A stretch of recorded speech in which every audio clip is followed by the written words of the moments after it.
நான் சொன்னேன், நீங்க உடனே அவனை அடையாளம் கண்டுபிடிப்பீங்க. ஆனா நீங்க அடையாளம் கண்டுபிடிக்கிறது வேற, நான் சொல்ற பேர் வேற. நெப்போலியன்.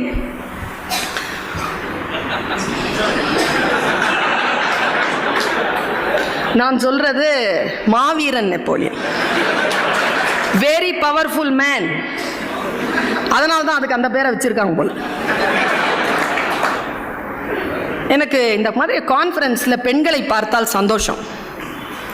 ஏனால் நெப்போலியன் என்று பேசினாலே அது மாவீரன் நெப்போலியனை பற்றி மட்டும்தான் இருக்க வேண்டும் என்றால் அந்த கூட்டத்தில் பெண்கள் இருக்க வேண்டும். அதனால் நான் அவர்களை முன்வைத்து இந்த வார்த்தையை சொல்ல எனக்கு ரொம்ப பிடிக்குங்க. அந்த லீடர் என்ன லீடருங்க அவன்.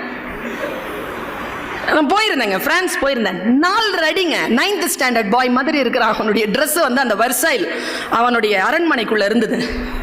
என்ன லீடர்ஷிப்! ஒரு போர் வீரனாக, அதுவும் அந்த தாய்நாட்டுக்குரியவன் இல்லை அவன், ஒரு போர் வீரனாக ஜாயின் பண்றாங்க.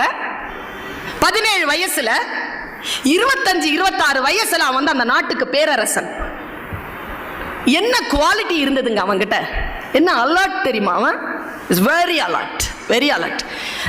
நீங்க யூடியூப்ல பார்க்கலாம். நான் எப்பவுமே ஜனவரி 1 என் டைரியை எடுத்து நான் ஃபர்ஸ்ட் எழுதுறது அவன் சொன்ன வாசகம் தான்.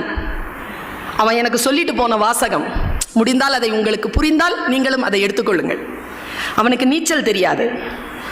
நீச்சல் தெரியாதே, உனக்கு நீச்சல் கற்றுக்கொள்ளலாம் இல்லையா என்று கேட்டார்கள். அதற்கு அவன் சொன்ன பதில்தான் என் டைரியின் முதல் வாசகம். நான் சுறாக்கள் இல்லாத ஆழ்கடலில் நீச்சல் பழகுவதில்லை. என்ன சொல்லுங்க இது! என்ன சொல்லுது! நீச்சல் தெரியாதுங்க, பழகணும். கடல்ல தான் பழகுவானா, ஆழ்கடல்ல தான் பழகுவானா. பழகும் போது சொரா இருக்கணுமா? எப்ப சொல். அவன் அப்படிதான் வாழ்ந்தான்.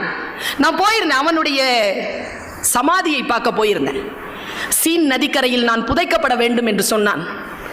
சீன் நதிக்கரை அவனுக்கு ரொம்ப பிடிக்கும். போயிருந்தேன். நேராக போய் பார்த்தா பெரிய பியானோ மாதிரி வச்சிருக்கிறான் அவனுடைய அஸ்தியை.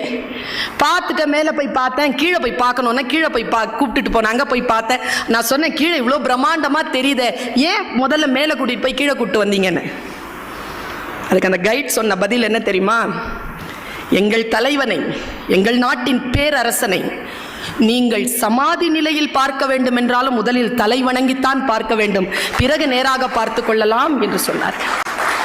லீடர்ஷிப்புங்க.